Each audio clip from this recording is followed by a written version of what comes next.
What's up, everybody, and welcome back to another episode of the Commercial Kitchen Chronicles. Today, I have a very special guest, John Ruese with Ridgid Greenlee. He is Vice President of Electrical and Hydraulic Tools, correct? Absolutely. Hi, Pat.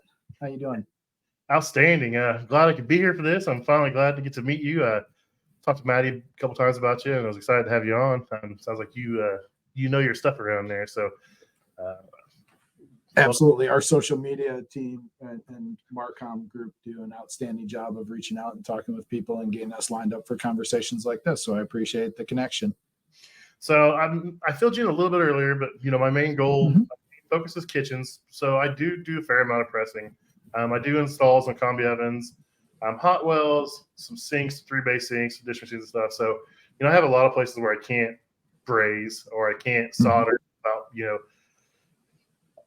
getting a burn permit. And the burn permit's not the problem. It's the problem that some of these places, we don't even have enough insurance to do. So I work at a major pharmaceutical place based out of Indianapolis, Indiana, and they want you to do a 2-week course. And they told us we don't have enough insurance to even think about lighting a torch in there. So absolutely. Luckily they have on-site plumbers that pretty much take care of it. But, I do have the capabilities to press the stuff in there. But any chance I can, if I can avoid lighting a torch, I'm going to press it. It's faster. It's safer. It's just as reliable, if not more anymore. And it's really cool. So our job is to remove the flame from as many connections as we can, whether it's types of fittings, types of tools, help you guys get in and out faster without having to wait for fire watch or burn permits or special training courses. So you are the exact type of person we want to focus on. I appreciate that. It makes my job easier and I get all the cool tools. So absolutely. So let's give everybody a brief introduction of who you are and what your role is, and some of the things you do for Ridgid and Greenlee. It's not just Ridgid, it's Greenlee as well, correct? Correct. So my role is really to oversee all of our Greenlee portfolio products. So when it comes to our electrician and electrical brands of business, it's a business that we acquired about 5 years ago now. And really helped us round out to that MEP contractor. So Ridgid, very, very strong in the plumbing space, and then plumbing and mechanical space. And then for us to be able to add on the electrical or electrician complement of products through the Greenlee and in Europe Klauke acquisition was really an outstanding portfolio add to us. So my background, I was with the Ridgid side of the business ahead of time, and basically came up through our operations. I was with our parent company. I've been with Ridgid for over 20 years. I've been in the pressing space for over 10 years now at this point.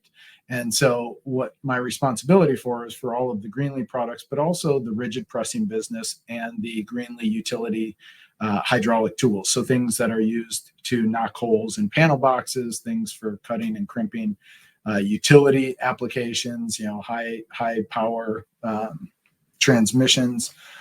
And we have an entire suite of portfolio products that help support that. So that's really where my area of focus is: new products, portfolio management, sales forecasting, pricing. What do we want to do? What do we want to prune? What customer applications do we want to focus on is where I spend most of my time.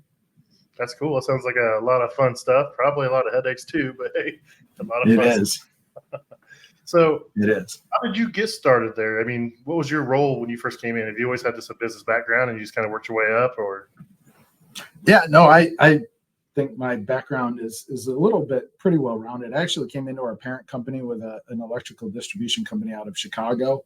And then I transferred over to the Ridgid business about, 20 years ago now, coming up through our supply chain organization. So basically the movement of goods and materials to, we have 10 factories around the world. We have distribution centers around the world. We have thousands of suppliers and parts that are required to help our production. So that was my background. And I grew up doing that, leading our global sourcing group for a period of time. And then about 10 years ago, was given the opportunity to move into general management. And I actually moved overseas to Switzerland to our press tool headquarters at the time to go run that business. So it was a chance to go kind of from supply chain operations into the pressing business as more of a general manager, which gave me kind of deep level insights into the production aspects, the design and manufacturing, the testing, all the things that go into our press tools, which was an outstanding learning opportunity. I moved my family and 2 young kids over there. It was really a fun personal and professional experience that I did for about 5 years. After that, I moved back to the U.S., continuing to run that side of the pressing business, but expand a little bit more globally. We bought the Greenlee and Klauke business and kind of morphed jobs a couple of times as we put some pieces together. But now, since all of our hydraulic tools kind of come from one underlying platform, or at least similar type technologies, being able to oversee and bridge both of those for the Greenlee business and the rigid press tool business gives me a pretty good vantage point, having that background and lead up to where I am today. Sweet. Sounds like you've had a lot of fun in those years you've been there. So that's cool. I had a lot of fun. I really enjoyed that side of my career. So a lot of people don't know this, but I actually started off as an electrician. So I went to trade school. During high school, I went to vocational, started as an electrician, and I came out and I went union for a while, non-union before I got involved in this. So I'm familiar with the Greenlee tools from 20 so years ago, and we have a few tools. We have some knockout stuff where we do a lot of European ovens and all the knockouts standard. So like if I need a 3/4, it's like too small or too big. It's like in between. So we have a Greenlee knockout set and some other tools, but I'm doing a whole lot of electrical stuff anymore. But yeah, so what made you transition from the electrical side into the commercial kitchens?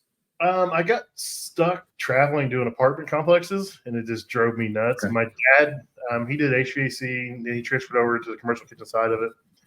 And the company he worked for got bought out, and he wanted to be a part of a big conglomerate. He'd always, he was an older guy. He was a lot older than my mom, actually, but he just didn't want a part of it, be a big conglomerate, and he went out and did his own thing for a while. But before he left, he got me his territory, his role, moved me right in, and the rest is history. I've just been here learning. Wow. That's good for you. Well, we love the electricians and the plumbing contractors and mechanical contractors too. Yeah, so my job's a little bit of everything combined, so it fits me well. Like I said, I was traveling doing apartments, and it drove me nuts because it was like I'd go to one project, we'd be there for a week, and it was like the same apartment over and over and over. I'd go to another project. Sometimes it'd be like different projects, and it'd still be the same apartment. It just drive me nuts. It's like I can't do it. I lost my mind. So, this job suits me well. It's something different every day. I get to install stuff, service stuff.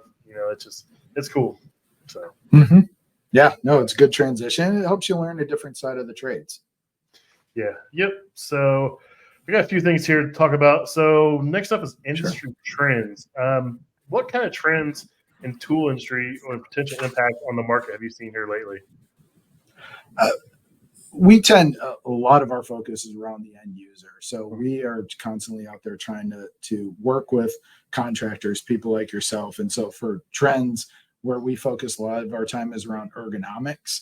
How do we make it less strainful, not just more comfortable in your hand, but less strainful in your tools, how you're using it, so that you can stay on the job longer into your career. These are physical jobs in a lot of instances.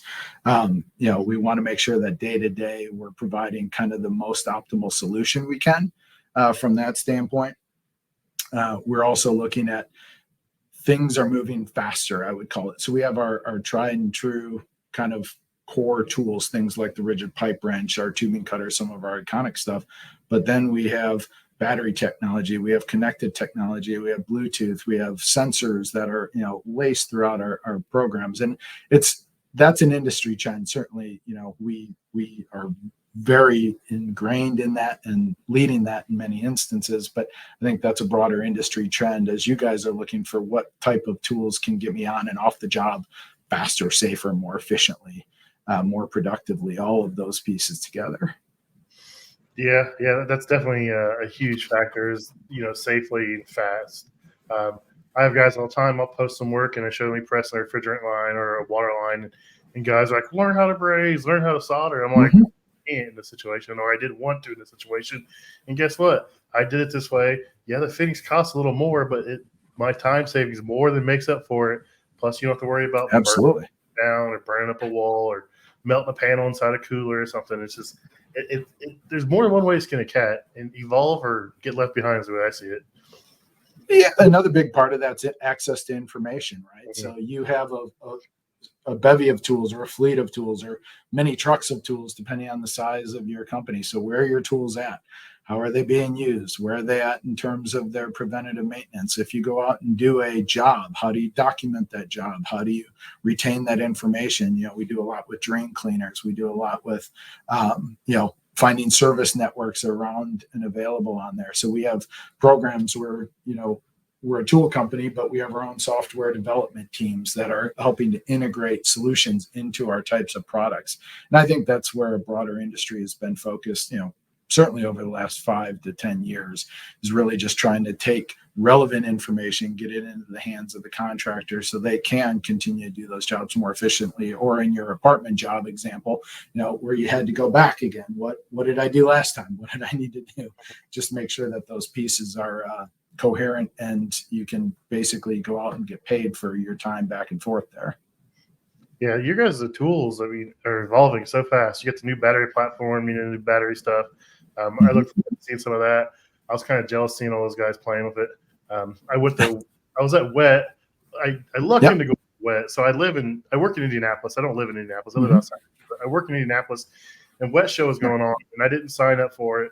And I happened to get a service call at the convention center that day in their kitchen. Okay. So I had a couple service calls. So I was there most of the day, and then it was 1 o'clock. I called the office, hey, I'm done here.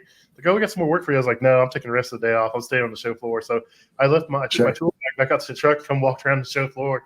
I was like, I'm either going to get thrown out or no one's going to say nothing. And no one said nothing. So I hung out at hung out at your guys' booth, checking out the new stuff. And it was cool. So. Yeah, our battery powered drain cleaners, our connected drain cleaners, we offer a lot of different solutions, and Wet is certainly the biggest plumbing show that we have from that aspect. So glad you're able to stop by. You should certainly go see him again this year. I think the end of January. Yeah, I'm definitely signing up for that and requesting off. But I always forget about it because I'm not really I wasn't really following as much plumbing stuff as I am now. So I always forgot about it. So now I make sure I follow Wet, and I was like, oh, I better get signed up for this and go check it out, or try to sneak in the door again. Yeah, I'm sure we can find an invite somewhere. Yeah. So another thing I like is your guys' new press tool, the smaller one, the 115. RP 115. Yeah. So these on my. That's a great tool for the residential service guy to get into pressing. Your stuff's going to be 1/2 inch, 3/4.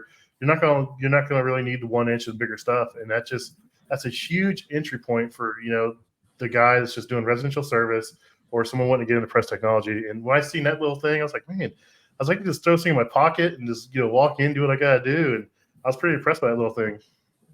Yeah, it's really cool. So one of the things we try and work on in the world of pressing is basically how do we move connections from the flame, whether it's solder, braze, etc., into a safer, more reliable connection, because soldering is a skill, brazing is a skill. It takes time and effort to get really good at it. And pressing doesn't take the skill out of it, but it helps you make more reliable, quicker connections.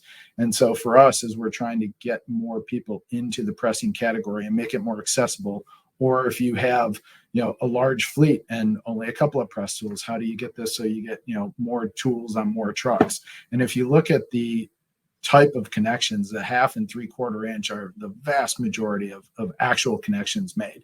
This tool doesn't do everything, but it's almost half the cost of our next tool up, and it does a lot of what's in there. So it's been extremely popular. It's I think helped us introduce that pressing into a new set of users and make it more accessible to a lot of people. So we've been really pleased with it. We think it's a great launching point. But as people get into pressing, I can do that. I can also do this with another type of tool. I can do this with another type of tool. And we offer a suite of tools that cover everywhere from 1/2 inch copper all the way up to 4-inch steel pipe, depending on the application you're going after. Yeah, so I personally have the 351, and I love it. And the reason I went with that is just because I do 2-inch drains on sinks and my ovens. So I got something I can do 2-inch with. And I went with that style inline versus the pistol grip. The only thing is, when you put that 2-inch jaw in there, that thing's a little top heavy, and you got to make sure all that thing. So I got it in, and the very first job I did, I gave it to my son. He's one of my apprentices, 21 years old. He's been working with me for a little over a year and a half. Absolutely loves it. Is excelling at it. And I was like, hey, I showed him how to use it. I was like, here, you can do the first one. I'm gonna record it. He grabbed a hold of that thing. I thought he was gonna drop it on my foot. Yeah, with the tool capability, it's a matter of preference. We offer both. We have inline or pistol version. When you get to things like, I always have tools in me. When you get to a 2-inch jaw, this is a 3/4 inch jaw, but you can ergonomically balance this tool a little bit just based on where your hand is. When you get into the inline version and look a little bit farther, it gets harder. One of the things we do have, though, we have press rings. So we go everywhere from 1/2 inch up to 4-inch press rings. And if you're in tight locations or you're at an odd angle, it gives users an extra option as far as how they might be able to make those connections and avoid it. But we make big, heavy tools for big, heavy applications. We make them as small and light as we can. I'll hold this with a couple of fingers, and this still has enough force to lift, a small car. But it's something that we need to make robust and strong. And those jaws are under a tremendous amount of force, and so that 2-inch jaw is strong and heavy for a reason. Yep, that's my next purchase. Is definitely gonna be a set of C1 jaws, so I can get it close enough. So I look forward to trying some of that stuff out. So. Oh, I love watching the use cases of those where people will post, either online or send us photos of them that said, I couldn't reach in here, and they have that thing tucked up inside a ceiling or a wall or in a floor. And it is really a handy application for it. Oh yeah, that big tool struggles, but you put the C1 jaws in there, you can get that thing. So, and you don't have to be straight on. You can, get your ring on there. You can be at an angle. Yeah.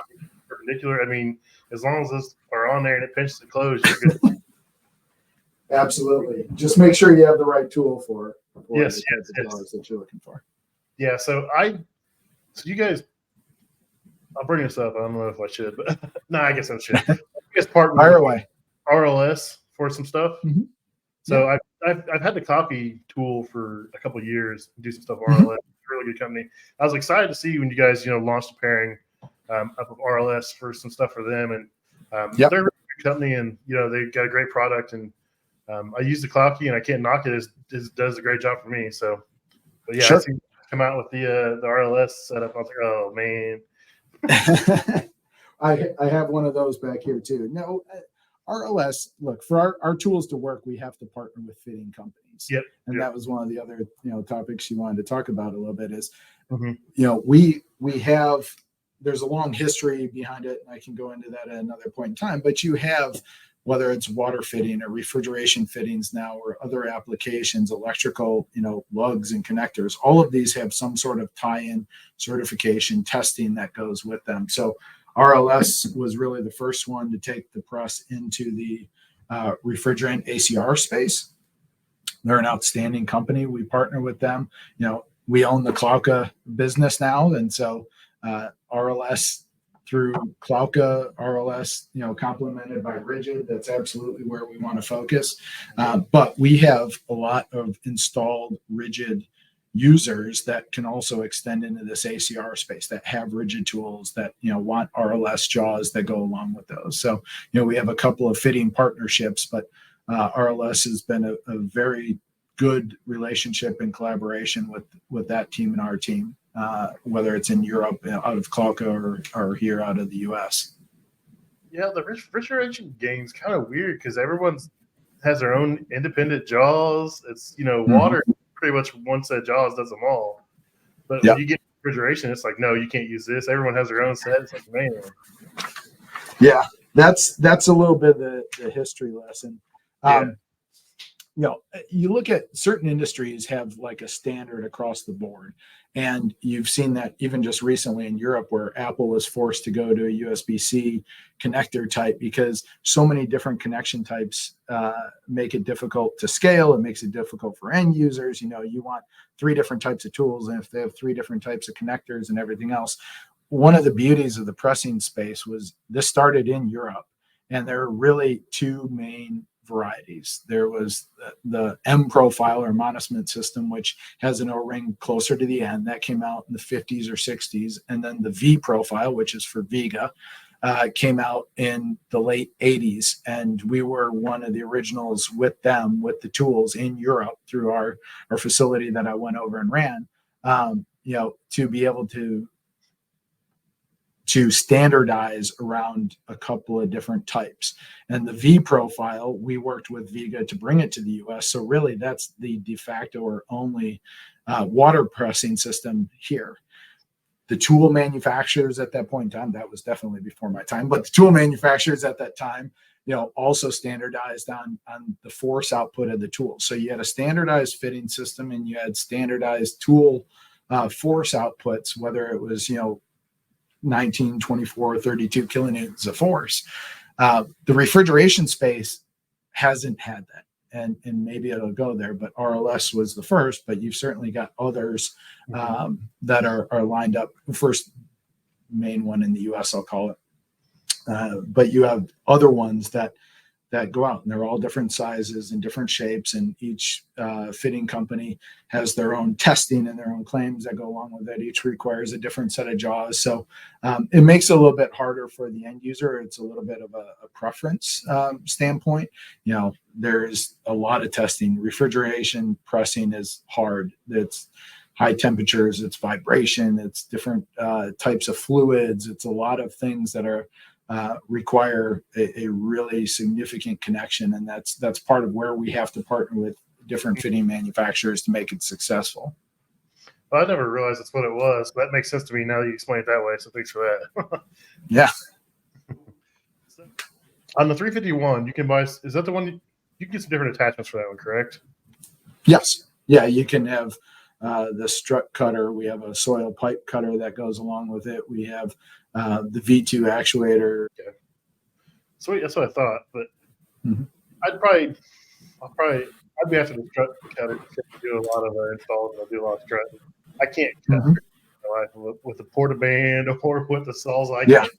Unless I have my chop saw out there, the metal blade, it's not going to be strut. I mean, it's not going to be straight. It's going to be ugly. So I don't want to do that. So right. And that's also where it becomes. That's where that safety and efficiency side of things go into it as well. So, you look at our strut cutter and it goes along with it, but it makes a perfectly square cut for all intents and purposes. It's burr free. There's not sharp edges. You don't have a spinning blade going on. So we are trying to incorporate that safety aspect into, a tool that these guys are using today. It takes, no effort at all to pull out a jaw and swap it out. But if you're running, water lines, or you're hanging, strut from different areas within a building and doing installations, it's a great little add-on for somebody that's already got a standard size tool.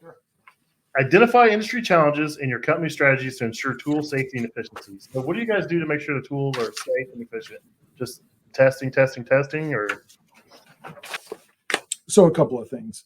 One was a little bit around when you look at safety. So we try and make these tools as safe as we can. In reality, we also live in a litigious society in the U.S. So, somebody doesn't use something correctly, is it operator error? How did the tool function? What are a lot of those things? So we spend a ton of time going through that. That's also why you get things, you look at your product manuals and it's pretty detailed, and some people read them, many people don't. So we try and make the tools intuitive to use, useful to that application, to make sure that that's helping on there. But the other part goes really back to, I think, where you started is time. These guys should go through training, apprenticeships, certification courses, working with a master plumber, electrician, and honing their craft, whether they're using what we think is a really safe, intuitive tool, or whether they're doing something by their, on the job training, skilled trade lab course, certification courses to work their way through. So we try and support that. So we talk about industry trends. We spend a lot of money, time, energy doing sponsorships for training programs. We have over 350 Green Apple Labs, training labs to help people learn, whether it's plumbing or electrical, skilled trade labs. Pardon me, I got to back that up. Used to be Green Apple Labs when it was owned by the Greenlee brand. Now we call it the Emerson Skilled Trades Lab. But we are working with trade organizations, safety committees at different large contractors. We're working with apprentice programs. We're working with people like PHCC or AHR when they sponsor programs. We want to be there to help encourage that level of training. So when they are using our tools that are, again, hopefully safe, hopefully intuitive to most people, but they are powerful tools that can do a lot of different things. So we want to make sure people are very trained when they work on those. Sweet.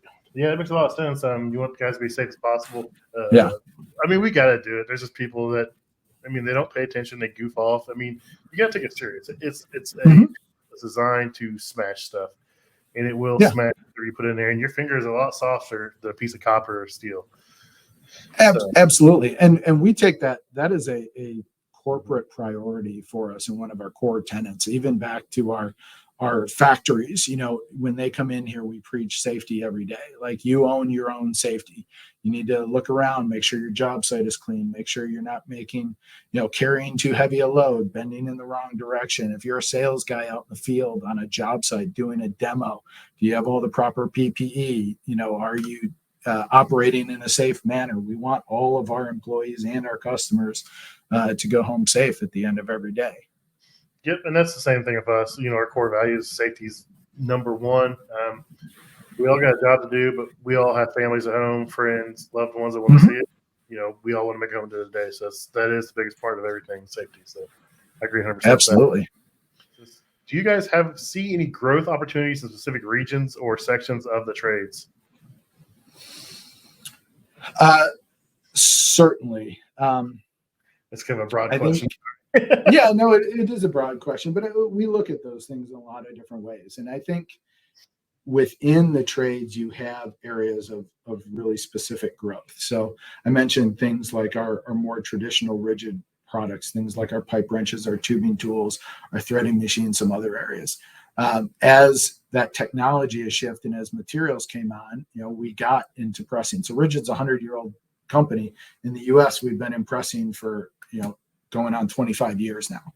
So that's something that came in relatively more recent. Things like our camera systems that allow us to diagnose things, and you're not digging up a random spot in your yard, but you know exactly what you're going after and you can drop down and pinpoint it. So I think as you look underneath the jobs that are being done, there are certainly growing areas of that. We just got into pipe patching alongside our drain cleaning line. So you're not replacing an entire section. We're taking something that needs to be done and getting into a little bit more of a narrow focus where you can get in and out in much less time and much less intrusive to that job site.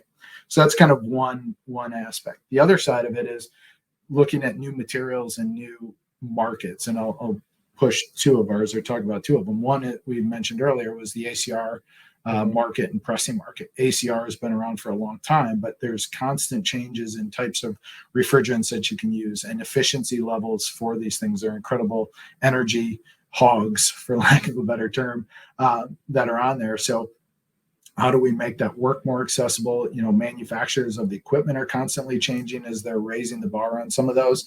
And so the idea of taking, whether it's pressing or cutting or bending tools or anything else into that space helps us grow, and it's a sector of growth. And then the other big one for us is in the utility side. So you look at whether it's electrical grids and utilities, and you talk about grid hardening and aging infrastructure and all of those different types of spaces. These massive utilities are spending billions and billions of dollars in this space to help make your building, your home, larger grids more resilient. And we play there. We have a lot of products that are in that space. We have a lot of sales guys and utility partners in that space, but also comes down to your local municipality, your water, your sewer district, those type of areas. So I think for us, or at least for me, those are two big areas that we are focusing on as we look forward as far as sectors of growth. Sweet. Yeah. I've noticed a lot of your guys' stuff, the Greenlee stuff, I started following a lot more when I realized you guys were sister companies, and like a lot of the stuff, like some of the pressing for like the big lugs and stuff, and some of the power stuff you guys do is pretty cool. So I look forward to seeing, what you guys have to come out with in that sector, because, I miss being an electrician, but I didn't get to do cool stuff like that. I was just, doing apartments and some light commercial. You see those guys with those big, giant, power plant jobs. I got a friend, he actually builds solar farms across the country. He travels. That's what he does. He travels and builds solar farms, and he has all the cool tools, and he's always bragging about it. So, yeah, I was just down in Louisville a couple of months ago for our the utility show, which is like the national utility. You walk around, you see some of the massive bucket trucks and installation of things that are required to help support that. Number one. Number two, I don't have a Greenlee tool here, but the shape and battery hydraulic tool connector that we have for cutting and crimping and others. We're actually partnering with a company that they take our tools and attach them to drones and fly them up to go, clear debris, cut wire, make connections, where before you might have a guy hanging out of a helicopter to go do those same things. So, that goes into the safety, but it's a really cool way to look at where our tools and technology can go. I never even thought of that. That's cool to see a drone up there just cutting away some tree lines or making some connections. That's pretty cool to see. Yeah, it's a really neat application that requires some different engineering. How we have things like remote cutters to move the user away from a live power line, but then it also can translate into something like actuating the tool from the ground while a drone is flying overhead. That's cool. I mean, anything to do it safely, and I totally understand and support that. So that's cool. Yeah. A lot of people don't realize how much voltage or how much amperage is up there on those lines, man. It gets crazy. Oh yeah. You see those guys? It is. They have layers and layers of PPE. We have a fully insulated press tool that stops basically any of the transmission that goes through it or on our electrical side. But hot sticks, gloves, they have a variety of tools that they need to do just to continue to be safe in that environment. Sweet. Yeah. My son, before he came here, he was thinking about being a lineman. His buddy actually went to lineman school and was going to be a lineman. Mm-hmm. And he didn't get picked up where he wanted to go, so he came to work for me. So I guess I'm a backup. But hey. It's okay. They're both great industries to get into. And it sounds like you got a good young helper. Yeah, he does pretty good. Except when he calls and bothers me with dumb stuff, and then I get on him. Sure. Everyone's like, man, he's got it made because he's your son. I'm like, no, that's probably just because I'll say stuff to him I can't say to anybody else because someone else will tell on me. Yeah, a lot of time they take that a little bit harder because, I'm certainly harder on my kids than I would be on their friends. Oh, for sure. So let's talk about tool usability and design. So I noticed your guys' stuff pretty ergonomic. It doesn't feel bad in the hand. Sure. You put a lot of emphasis and a lot of focus on to make sure the tool is comfortable and easy to use. That way you guys can use it longer in the day. And, if it's comfortable and it feels good, they want to use it. They don't want to put it down for something. And I see that in all your tooling. It seems, if it's good in the hand. Of course, some of those jaws get a little heavy, but that's just to be expected, when you're working in those environments. But what kind of emphasis do you guys put on that, ergonomics and usability? So that is an area that's a lot of fun to play with and learn about. So I'll use the example here for the RP 350. When we designed this tool, we actually had basically 3D models that we took out, and we slid the handle forward and back and changed the angle. We put it in the hands of people out in the field and said, what do you like about it? What do you want to change? So that's kind of the one side of that. The other side, and we have a great example on our Greenlee website, is we worked with a company to measure the strain and stress of different positions, different tool weights, different applications. So we worked with the Knoxville Utility Board on the Greenlee utility side and went out to their yard and worked with their people in their instances to determine if you're bending this way or reaching this way, what type of strain is it putting on your forearm or your shoulders or these different aspects.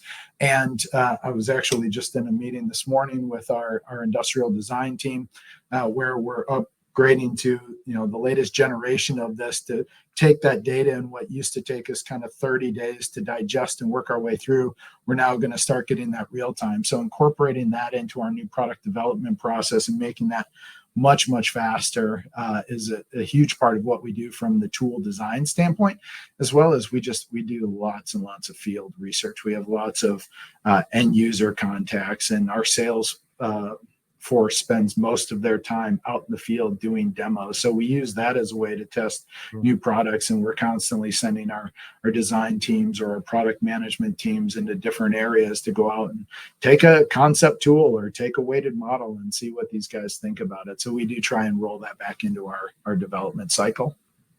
Yeah, if the guy's comfortable using it, he's going to buy it. He's going to use it more. So yeah, make sure comfort and durability is great. So yeah, absolutely. Your sales guys are out there, absolutely kill it. Like I've talked to, I follow the Ridgid rep on Instagram, and that guy's everywhere doing all kinds of fun stuff. I had a question. I had a question about who my local guy was. He put me in contact with him, and I got some pricing on tooling. So I'm trying to set up a program for my company, which we're part of a bigger company, but we have like 31 branches. I'm trying to set up a cost versus pressing, brazing, and soldering, with the added, safety stuff, the added firewashing for the guy there versus the fittings and everything else. I'm trying to put the cost analysis, together. And he put me in contact with people to get some pricing on some tooling and stuff. And but those guys, they're a wealth of knowledge. If you catch them out and about, make sure you talk to them. That's for sure. Absolutely. I mean, we not only have our sales force out there, but we have a group called Pro Tools Specialists. So they go out, they have basically an entire catalog on their truck, and they come out and do demo and help support the local sales guys. And then we also have utility sales specialists that are really specific onto power grids and utilities to make sure that we cover it. Plus a wonderful inside sales team that can answer your questions, tech service, all of the, things that we do to make sure we're supporting our end users. Sweet. So let's talk about reliability and durability of your tools. I keep Ridgid just because that's what I use, I have experience with, but Greenlee has a huge line of tools as well. So let's talk about reliability and durability of tools. So you're supposed to have, my tool, for instance, I have a 351. So how many presses can you get out of that tool before you need to send it in to be serviced or anything? So that's the first tool in the industry. So if you go back, first of all, that 351 is our 7th generation of press tool. It's not our first, it's not our second. We've been doing this for 30 years. So every generation of tool has gotten significantly more reliable. Number one. Number two, as they've gotten more and more reliable, we've taken the service level up, similar to what you've seen with your car, right? If you go back to when you first started driving your car, maybe every 3,000 miles, it had to go in for an oil change, or at least when I started driving, that's what it was. Where now your car will tell you if it needs service. Very similar thing in the press tool industry, where we went from 20,000, 30, 40, 50,000 cycles to this tool that you have. We've taken the service requirement off of that tool.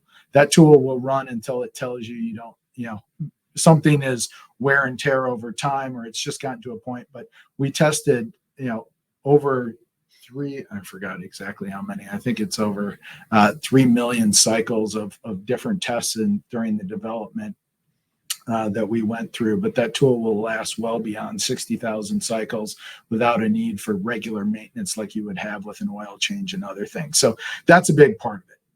We're constantly learning, constantly testing, and then we're investing in new technology. So as we look at things like better electronics and brushless motors and better battery technologies and test capabilities in-house. So we just put in a jaw testing piece of equipment here that was, it's a couple $100,000 worth of testing equipment, but it allows us to get to that first data point 5 times faster than our last one. So we can iterate through testing much, much quicker and help make a more reliable, long-lasting product that fits the end user need. So for us, that's kind of a huge area. We have thousands of square feet of engineering labs and test labs and other things really in different locations around the world. Yeah, that's critical because, if you notice a couple of issues, so a couple of guys are having issues with something, you can bring it in and test it in-house. You don't have to send it out. You can test it in-house. You can, you see it, you can bring it in and get it rolling and get it figured out what's going on or what happened. So that's pretty cool. You guys are investing in, your own testing stuff.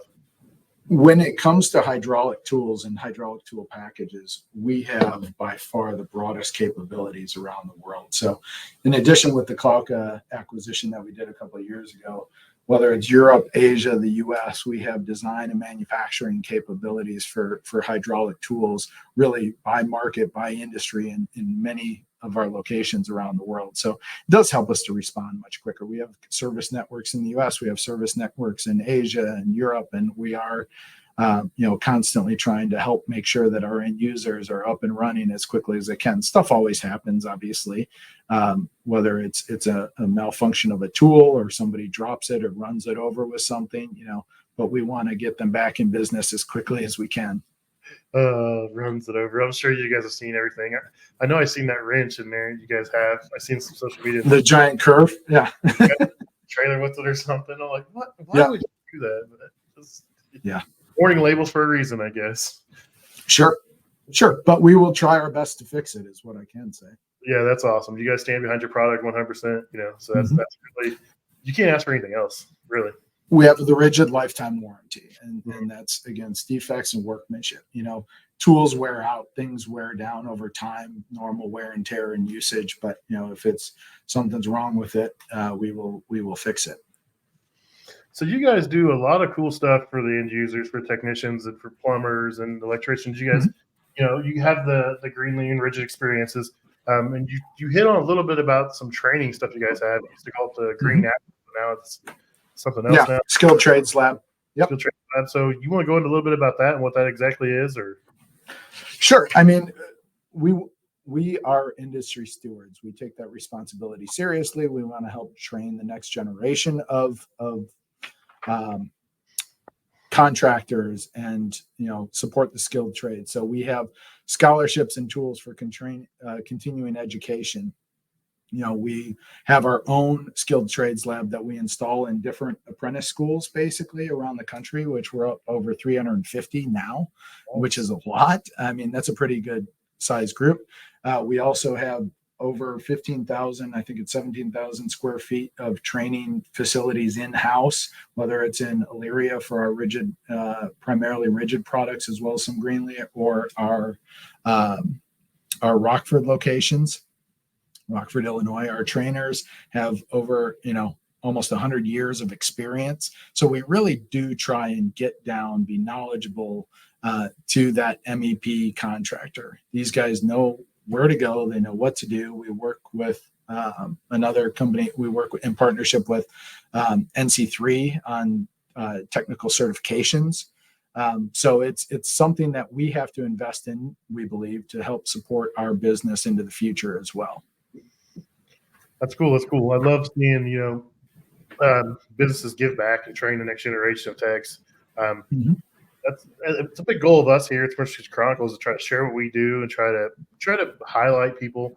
We started a Young Gun series where we focus on guys 25 and under that found the industry, found the trades, and they're out there just killing it. The inspiration was from my son, but he refuses to come on, so I got to find another guy. No, when Maddie hooked us up, I listened to a couple of your episodes just to come up to speed. And the Young Gun series I thought was really cool. It's a very different approach, and we talk a lot about the skilled trade shortage, right? In most of these industries, college, 4-year college was like the panacea of where you have to go to, and I think more and more people are realizing that it's expensive. It's not for everybody. And you can make a great living doing value add work like the MEP trades. And so anything we can do to help support kind of that macro trend of shortages in labor force as people retire, as well as entice younger people into the trades, things like your Young Guns program podcast, I think is outstanding. Yeah, so it's really cool. I'm glad to see companies like you guys doing that. And there's hope for the future. A lot of young guys are starting to realize it. Like I said, my son does it. He's got some friends that are doing stuff. He's got a friend that's a lineman. They're out there, and it's just I don't know what the huge push was. Like when I graduated 2000, and it was a huge push. It was like, man, I barely made it out of high school. I didn't want to be here. Yeah. I couldn't sit here. I couldn't focus. There's no way I'm going to go to college where my mom's not sitting there forcing me to go to school every day. It's not going to happen. Sure. And I was already taking the electrical stuff, and so I came out and did that. And then my son, he wanted to go to school with his buddy. His buddy was going for rodeo, and my son wanted to follow him out there, party boys. I was like, it's well for you, dude. I was like, I'll tell you. I was like, I make too much money. You're not going to go for free. You're going to have to pay. Yeah. bail out, you still got to pay. Yeah, absolutely. And once I told him that, he was like, yeah, I probably shouldn't go out there. Mm-hmm. Yeah, and I mean, there's so many places to learn today that's very different than where it was. Your podcast is a great example. Some of the other people that are big in the industry, it's like the information is available, even if you don't, if that's not your life goal is to become a master plumber electrician, you can constantly improve your trade a little bit. You can learn tips, you can learn tricks, and you can ask, hey, what's the best type of tool if I want to do this? The online community, which we were a part of going back to a forum on a website 20 plus years ago, that community effort has just grown and expanded, and the ability to work with people like you and support people that want to grow their craft and trade and teach others and learn from others. It's really been fun to watch over the last few years. Yeah, it just seems like, online, it's like it's become the blue collar, the trades guys like playground now. It's just like Instagram is huge for, the plumbers, the HVAC guys, the electricians. And that's how I got started. I was jealous. Like I had an Instagram and I was following all these guys. I'm like, man, they got all these cool tools, these huge followings. There's no one like me out there. There's no one doing what I did. And that's why I started doing it. And it's just kind of grown from there. Yeah, but in reality, that's not driving many new customers for you. It's more about that community and that learning and that, being prideful in your work and wanting to show off some of what you're doing. I mean, that's the part that I think is really neat and different about it. It's not like you're advertising in the phone book to say, hey, guy up the street, come hire me for these jobs. No, and I always tell everybody, if you can show your work and have pride in your work, you're going to do a better job. You're going to do it because you want to show it off. So it's going to encourage you to be better. So that's kind of another reason why I like showing what I do is because, okay, if I'm willing to show it off, it means I'm proud of it. If I'm proud of it, I know I did a good job. So it's just kind of like adds Absolutely. In. It's pretty cool. Yeah. Absolutely. Any future predictions for electrical and hydraulic tools in the next 5 to 10 years? So a couple of things in that realm. One, we are trying to fast forward as we look at wear and tear on people's bodies. How do we keep them in the job longer? How do we make sure that they're safer? So we talked about that already. I think automation in these tools and the processes behind them is really important. So, you have advancements in technology and things that make them last longer. You have to buy them less. They're in the repair shop less. That's where we continue to lead and aspire to go, is making sure that we are providing that best product out there to keep them going. The other one is to make it faster and more available. And the example I use here is we're currently undergoing a pretty sizable renovation here in our Elyria, Ohio facility, where we're revamping how we manufacture our press jaws. And we're taking, significant time out of that process, and we're creating kind of this fully integrated manufacturing facility that will help us increase our output faster, help turn when demand goes up and down, adjust more quickly. That helps us be more efficient. It helps us offer products to the market more efficiently. And the quicker we can get it in your hands out in the field, whether that's through our distribution partners or through our manufacturing processes or the repair center, that's an area that will continue into the future, and we're investing heavily in to make sure that we're able to support that. We want to put the right capabilities in the right spot where the business is going. Sweet. Yeah, that makes a whole lot of sense. The faster you can get out there, the better. So if you guys can stay everybody else, just is better off for you guys. So I understand that. So sure. Explore developments benefiting field technicians, involve them in the feedback loop. So you already said that you rely on the technicians out there. You'll give them a tool, feedback, and ask them, what they think about this or that. Anything in particular you look for when, you're talking to a guy about a tool, just generally how it feels in the hand or how it works or anything? We try and come at it from both ways, because if you ask somebody what they want, oftentimes they'll give you a very narrow slice that you can sell one to that guy. And, we have to sell a lot of products to a lot of people to make it valuable. So I think where our insights really come in is where we're able to go out in the field and identify pain points, just by watching something they're not even thinking about, but our people are trained to look at and see what can we do. Oh, he had to walk 20 feet over here to go get this, to hook up that, to come back over here. How do we take that time out? Versus he goes, man, it'd be great if you added this to the end of that product. So I think looking at it through a little bit of an experience lens, our salespeople and Pro Tool specialists have been out in the field for some of them decades, if not many years. And their ability to identify that, suggest solutions, as well as bring that back into our development process. My product guys are constantly on the phone with the sales team trying to understand, what are you seeing? What are you hearing? What are the areas we should be focused on? So I think that's the broadest part. And then I'm really excited about the ergonomics and, kind of the new tool technology we were talking about there. How do we get faster, more real-time results and be able to prove to somebody that this is in fact less strain on your body and will help you elongate your career in some instances. Sweet. So yeah, I look forward to seeing what else comes out. I mean, I'm a terrible person. I have tools I use one time and my wife gets mad because it sits collecting dust just because I thought it was cool and I had to use it. I found one opportunity to buy it, to use it, and it just sits. So absolutely. You have to use it twice to pay for itself unless you have big jobs. But yeah. Yeah, I don't get to do a whole lot of big job stuff. It's a weird little market I'm in. I mean, I do some installs and stuff, but it's different. I like what I do, but it's cool. But I'd love seeing these big giant jobs where these guys are just in a lift all day and they're putting up pipe or hanging pipe and doing all kinds of crazy stuff. And sure, there's a place for everybody. And my mind wants me to be where I'm at. Unfortunately.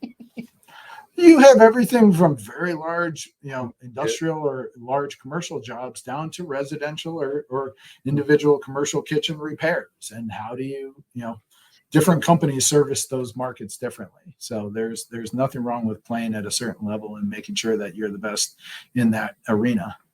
Yep. I'm looking forward to the day I get to cut some gas line and press it back together, because in these kitchens, they put these gas lines in, they design the kitchen with this much equipment, and then all of a sudden they add more equipment. And it's like, in order to take it all apart, you're taking apart 20 feet of gas lines. There's probably 40 fittings on there. You don't know. Towards the day where I just go in there, okay, I got to add something here. I'm just going to cut it, press in some press.